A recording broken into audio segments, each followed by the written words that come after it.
Boom! Shane Beamer, Darren Usher, and the staff do it again. This time, I'm almost speechless. The number one offensive tackle prospect, the number 6 overall player in the portal, Jakarius Peak. Welcome home. South Carolina went out and found themselves a prototypical future first rounder at left tackle. I've already gone too long at the start of the show. We got to start the show. Locked on Gamecocks starts right now, guys.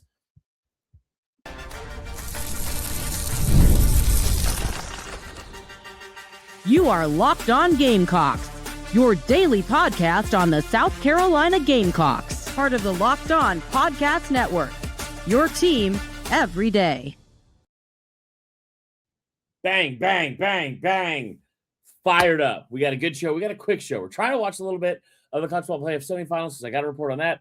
But in the meantime, I decided to do a quick show here, try to do it at halftime. StreamYard's taking forever. I'm already rambling, which is, pretty much par for the course.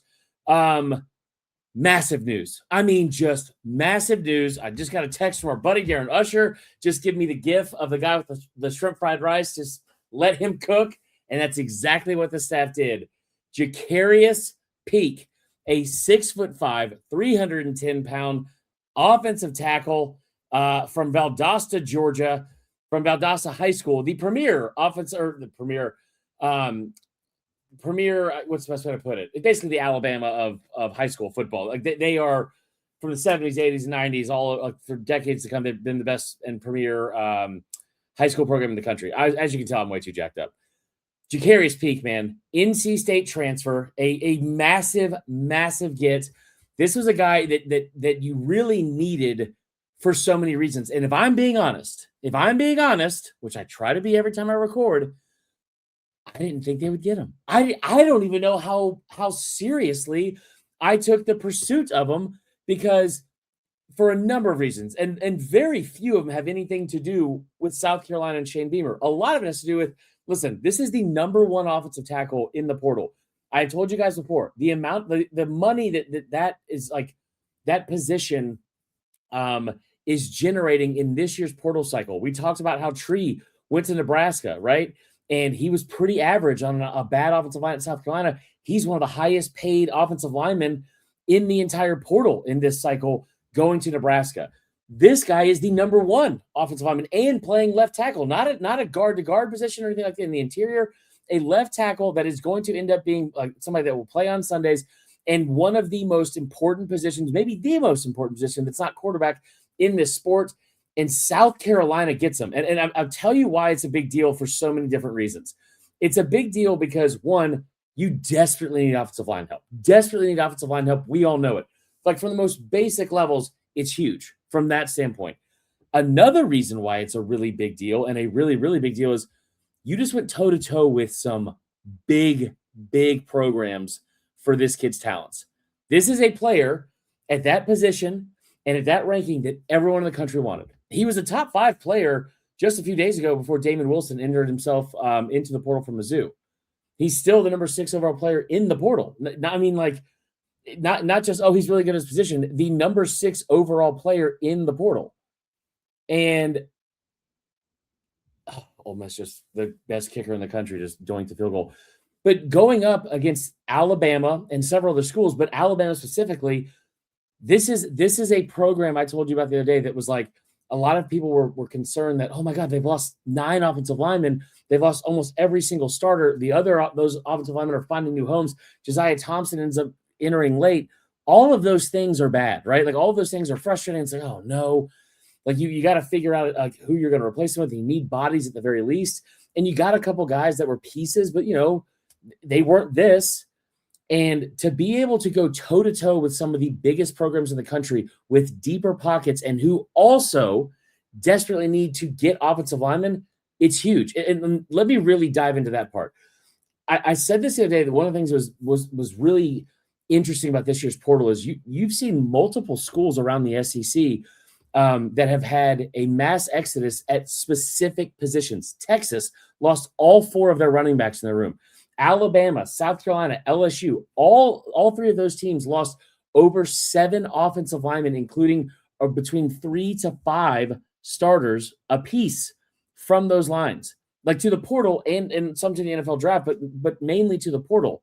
You're talking about like sweeping changes at position units where you're going to have an entire new room, and on the offensive line, a place that we're like being cohesive and like having continuity and figuring out the not just the best five, but the right five to go out there.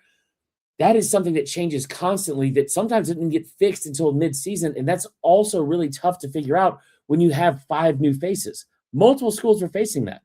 And 2 of the schools I just mentioned, Alabama and LSU, were absolutely trying to put their name in the mix for this kid. And South Carolina sat here on a day where I said, listen, you were one of 2 teams that didn't get a single commit on Wednesday. I assume that means something's coming on Thursday. And what was coming on Thursday was the biggest get in recruiting or in the portal, hands down, arguably in the last 2 years. Like, I would rival this being up there with Nick Harbor coming back. And that's not a shot at Nick Harbor or trying to pit the importance of either of those 2 players against each other at all. What it is saying is this kid is a can't-miss prospect that is one of the highest-ranked players in the country, one of the most sought-after players in the country. And let's just be, again, clear and honest here. If Harbor left, you got other receivers. You don't really have any other linemen. Like, you definitely don't have any at this caliber. Like, you could talk me into, some of those freshman receivers that they're trying to, if they grow up in year 2, they could be as productive as Harbor. They're not going to have his physical tools because there's no one else in the country that's 6'5", 230 that runs, like the wind. But there are players that could, in that position, probably match that productivity. We've seen it before. You don't have anyone like this on the roster at this position at all, like not even remotely close. And so now what you've allowed yourself to do, you have an anchor at the left tackle position where you can sit here and say, LaNorris, your blindside is set. We're good. Like maybe Darius Gray, you come in and you're able to run right away with him and with the ones, and he can go in there and start at left guard. And now you're talking about, oh my God, if it's 3rd and short, why don't we just run off left? Why don't we might finally have the ability to say, I don't know what play call we should do here, but I know for a fact if we need to get 1 yard, we're going off left because you've got at least 1 and maybe 2 players that could be better than whoever is lining up in front of them. I mean, it just, guys, you got to think about this too. When you talk about just the players in the portal in general, 4 of the top 7 players are quarterbacks. This is the top This is the top offensive lineman, and it's one of 3 in the top 7 players overall that's not a quarterback. You have Cam Coleman, the receiver. You have that Damon Wilson, who's the edge rusher from Missouri, and then you have him. And I just, again, I will tell you right now, Alabama lost 4 starters from just the offensive line in this cycle. They lost a receiver today that cost them $700,000 last year that I know for a fact that's what it cost. They have the money. They need to spend the money. And the money, at the very least, from players leaving, there were some funds that were shored up. And you went toe-to-toe with that school that needed this guy in this position just as bad and said, yeah, like we're not losing this. We are not losing this battle. You are coming to South Carolina. And he is. Jakarius Peak, what a massive get, man. What a massive get from Shane Beamer and the staff. And so now you talk about a day ago you had 0 commits, and today you get 3. You get 3 alone just on Thursday. Now, 1 is a kicker from Texas Tech who's a no-star. Then you also get Quaysheed Scott, who I'm like, he's only ranked, I'm trying to think here. He is ranked out of high school. He was 660 in the country. But he was a 4-star out of high school. He's still a 4-star in the portal. And it's a guy that came, he's from Marion, South Carolina, so he's somewhat of a local kid. There were questions about, because he was in Columbia the other day, I think it was on Monday, and people didn't know if he was just back home visiting or if he was on an official visit. And obviously they got him on campus. He is a top 100 player in the portal, 6 feet, 185. the number 84 player in the portal, and the number, let me see here, make sure I have this right, because I think they just updated it.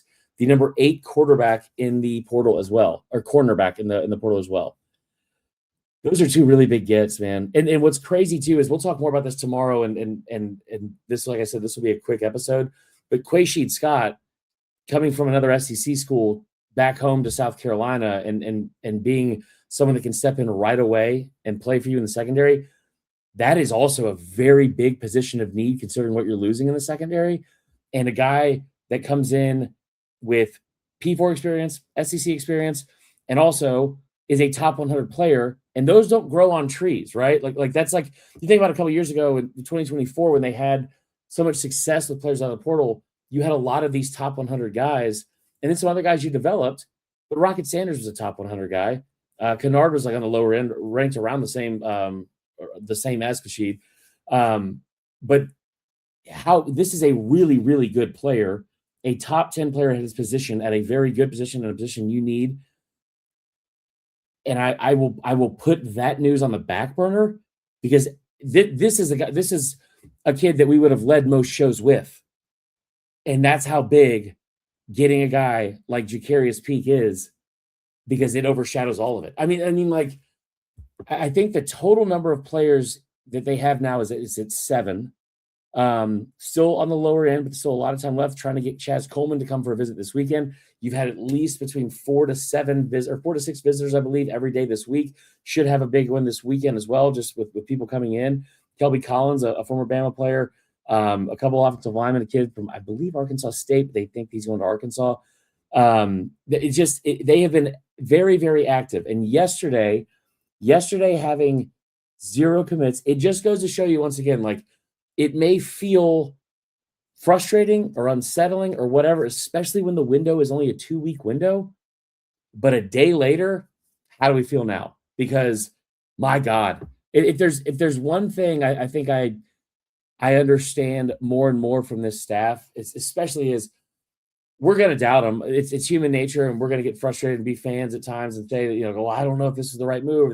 Why are they doing this? I even said yesterday, I was like, I don't know if like going out and recruiting visits for high schoolers is the smartest thing to do with the staff when you have this very, very small, concise portal window in the way the calendar works. Like, feels like you probably need to be focused on this. Every time this staff is doubted, especially since the season ended, let's wipe the slate clean from that part. Since the season ended, they have answered the bell over and over and over again. And it's awesome. It's just awesome. So huge, huge get for South Carolina. Like I said, going to be a quick episode tonight. We'll be back tomorrow with a full-length episode. Maybe we'll even do multiple. Hopefully we start figuring out some more people that are coming on visits. I don't know if they're going to get Chaz Coleman in on a visit yet, the kid from Penn State. Obviously there's ties there with Deion Barnes. But right now it looks like it's a 2-team race with Ohio State and LSU, and he's already been on visits for them. They did an in-home visit with him, I think, this week, so maybe they can figure that out and get him on campus, because obviously when you get to Columbia, like we all know, you fall in love with it. So maybe they can do that. But either way, there's a lot of big names that are coming in. The Kelby Collins kid I mentioned, Bama, he's a former kid from Florida. He's a former 4-star that went to Bama last year and played for them in their defensive line rotation. Would be a rotational piece here as well. So there you go. That is all for today's episode. Huge news. Great job from Beamer. Great job from my guy, Darren Usher. And until next time, go Cox.